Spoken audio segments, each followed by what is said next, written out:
On March 1st, the British Prime Minister Boris Johnson visited Warsaw to discuss cooperation on the Russian invasion of Ukraine with his Polish counterpart, Mateusz Morawiecki. Importantly, both in Poland and the UK, all leading political forces are united in the condemnation of the Russian full-scale attack against Ukraine developing since February 24th. Already on the first day of the invasion, Prime Minister Johnson announced sanctions against Russia and, as a co-aggressor, Belarus, and called for coordinated Allied action. Britain has been one of the leaders in helping Ukraine since the original Russian invasion of Crimea, Donbas and Lugansk in 2014. The British Operation Orbital trained some 22,000 Ukrainian soldiers since 2015, including in operating Western weaponry. Before the outbreak of present hostilities, the UK also supplied defensive weapons, including NLAW anti-tank missiles.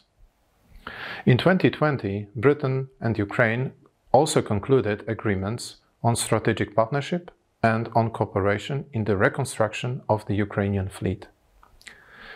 After Brexit, Britain operates independent sanctions policy, but it is coordinated with the US and the EU.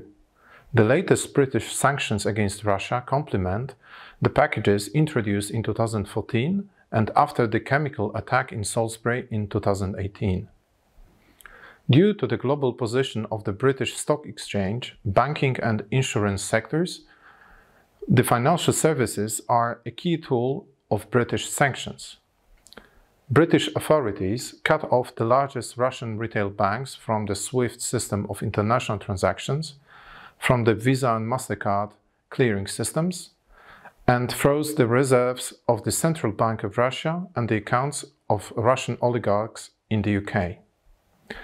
They also made it impossible for Russia and Russian enterprises to issue sovereign debt and private debt and take loans on the British market. Economic sanctions include a ban on the export of high-tech goods to Russia, such as semiconductors or drilling and refineries equipment. Britain was the first country in Europe to close its air and sea space to Russian units. The personal sanctions include a capital freeze and an entry ban on over 100 representatives of the Russian business and political elite.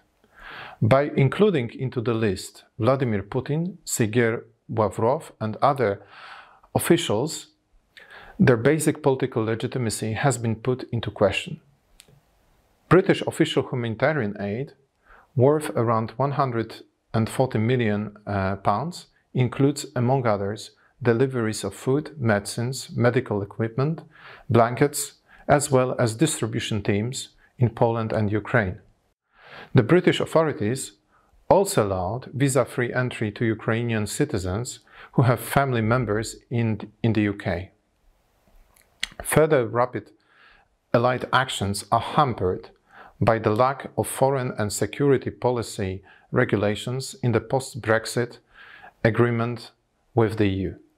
There are also EU-British disputes over, among others, implementation of post-Brexit border arrangements on the island of Ireland.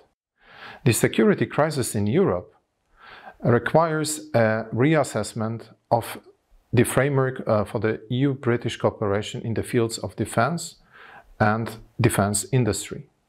The importance of British involvement in European security must be taken into account. British involvement is one of the pillars of NATO's eastern flank and gives credibility to deterrence of Russia. For example, on February 26, the British Army contingent in Estonia, where the UK is the framework country for NATO troops, was doubled. The Royal Navy operates in the Eastern Mediterranean, while the Royal Air Force patrols over Poland and Romania. Effective counteracting Russian aggression requires expanding British military support for the Allies and for Ukraine.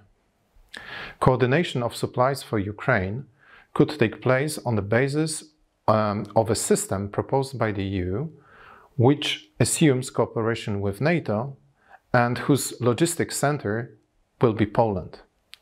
In coordination with the EU, the US and other allies, the British list of sanctioned persons and entities need also to be expanded.